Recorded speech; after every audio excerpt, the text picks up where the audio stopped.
Mutual fund guide में आज बात होगी टारगेट मैच्योरिटी फंड की। हाल के दिनों में हमने देखा है passively manage target maturity fund की तरफ निवेशकों का रुझान काफी ज्यादा बढ़ा है। अब इसके कारण क्या हो सकते हैं, इस पर खास बातचीत करते हैं। हमारे साथ खास मेहमान हैं एसबीआई म्यूचुअल फंड के deputy MD and chief business officer DP Singh. Sir, बहुत स्वागत हम करते हैं आपका इस खास सेगमेंट में। टारगेट मैच्योरिटी फंड को लेकर जैसा हमने शुरुआत में बताया, एक ज्यादा अब अट्रैक्टिवनेस बढ़ता जा रहा है, लोगों का रुझान, लोगों की रुचि काफी ज्यादा बढ़ रही है। क्या रीजन है टारगेट म्यूचुअल फंड के मैच्योरिटी फंड की इस खासियत में? देखिए स्वाति जी, सबसे पहले तो आपका धन्यवाद मेरे से बात करने के लिए। और जहाँ तक टारगेट मैच्योरिटी फंड का सवाल है कि ये जैसे नाम से ही जाहिर है कि टारगेटेड मैच्योरिटी होती है कि अगर आपको 4 साल के लिए पैसा लगाना है या 5 साल के लिए पैसा लगाना है तो उतनी ही मैच्योरिटी का पेपर लेके उसमें पैसा निवेश किया जाता है। और उसमें सबसे बड़ी बात ये है कि उसका फायदा ये है कि आप बीच में से कभी भी पैसा निकाल सकते हो। जैसे एक एफएमपी के अगेंस्ट या एफडी के अगेंस्ट अगर बात करें तो एफडी से बेहतर एक ये इसका अल्टरनेटिव जो देखा जा रहा है, क्योंकि पहले जो हम एफएमपी लॉन्च करते थे उसमें लिक्विडिटी नहीं होती थी। अगर किसी को पैसे की जरूरत पड़े तो पैसा लेना बहुत मुश्किल होता था। पर ये जो नई इनोवेशन हुई है टारगेट मैच्योरिटी फंड की, खास तौर पे जिसका पैसा आमतौर पे गवर्नमेंट सिक्योरिटीज या स्टेट डेवलपमेंट लोन पेपर्स पे लगता है, जो कि बहुत ही सेफ माने जाते हैं।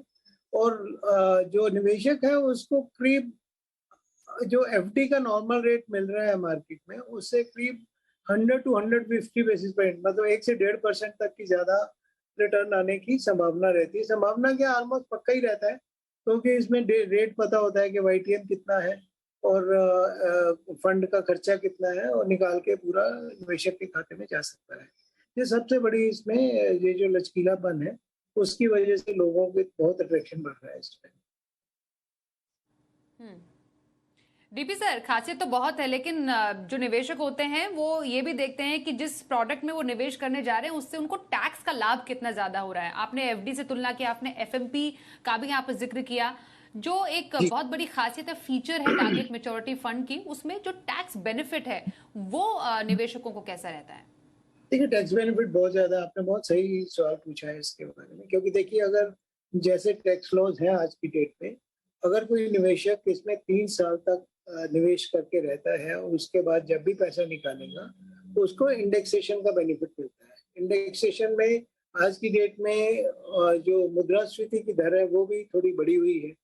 तो उसमें क्या होता है कि अगर आज की डेट में अगर मैं उदाहरण के तौर पे लूं कि गवर्नमेंट सिक्योरिटी का अगर यील्ड 7.40 7.50 जो कि आज की डेट में मिल सकता है हमें, तो वो अगर वो चल रहा है और उसमें अगर 30 या 40 पैसे खर्चा है तो 7% की दर से आपको उतना आपका रिटर्न मिल जाएगा। और आज की डेट में मुद्रास्फीति भी आज की डेट में वही चल रही है, 7 से 8%।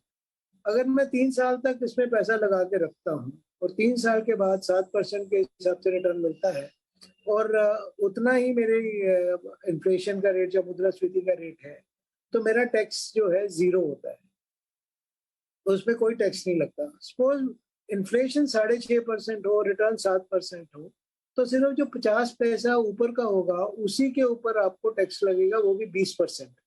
20% का फिक्स है, चाहे आपकी 30% की ब्रैकेट में है या 40% की ब्रैकेट में है या 20% की ब्रैकेट में है, आपको 20% ही टैक्स लगेगा वो भी।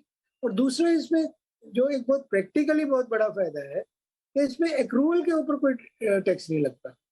अगर मेरी 1 साल में या 6 महीने में जैसे अगर मैं एफडी में लगाता हूँ तो मैं उसका चाहे पैसा लूं या ना लूं, कैश फ्लो हो ना हो, एक्रूवल के ऊपर ही मेरा टैक्स लग जाता है, टीडीएस कट जाता है।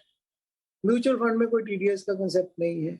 इसमें कोई फॉर्म 26 में आपका कोई एंट्री नहीं आएगा, जो आज की डेट में हर एक एक जो टैक्स देने वाला व्यक्ति है उसको ये हर साल में एक फॉर्म 26 में, अगर आपके सेविंग अकाउंट के ऊपर भी अगर 100 रुपए का टैक्स लगा वो भी फॉर्म 26 में आ जाता है। तो इसमें ये तो जो टैक्स के 3 फायदे हैं लचकीलापन, एक तो आपको इंडेक्सेशन का बेनिफिट मिल जाता है, दूसरा इसमें आपको फॉर्म 26 वगैरह में कुछ नहीं आता और ऑलमोस्ट टैक्स फ्री रिटर्न बनेगी। परंतु एक और बड़ा फायदा है, प्रैक्टिकल तौर पे मैं बता रहा हूँ, अगर आपको 3 साल से पहले कुछ पैसा निकालना पड़ जाए, तो आज मैंने 10 लाख रुपया टारगेट मैच्योरिटी फंड में लगा दिया और बीच में मेरे को 1 साल के बाद 2 लाख रुपए का निकालने की जरूरत पड़ी, तो क्या होगा, मैं 2 लाख रुपए जब अपना फंड में से निकालूंगा तो 2 लाख के इक्विवेलेंट अमाउंट के यूनिट इन कैश हो। तो 2 लाख अगर मेरी 7% है, अगर रिटर्न भी आई है पहले साल में, तो 1,90,000 1,95,000 तो मेरा अपना ही है। सिर्फ 7,000 के ऊपर मेरे को टैक्स देना है मार्जिनल। मेरे को 2 लाख के ऊपर नहीं देना टैक्स, मेरे को सिर्फ 7,000 के ऊपर मेरा मार्जिनल जो टैक्स, ये बहुत बड़ा फायदा है।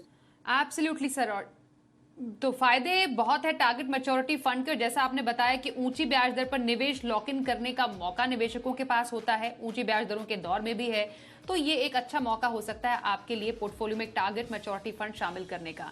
इसकी बारीकियां बताने के लिए डीपी सर बहुत धन्यवाद करेंगे, आप हमारे साथ मनी गुरु में शामिल हुए। तो आज की इस खास पेशकश में बस इतना ही, रुकते हैं एक ब्रेक के लिए, देखते रहिए जी।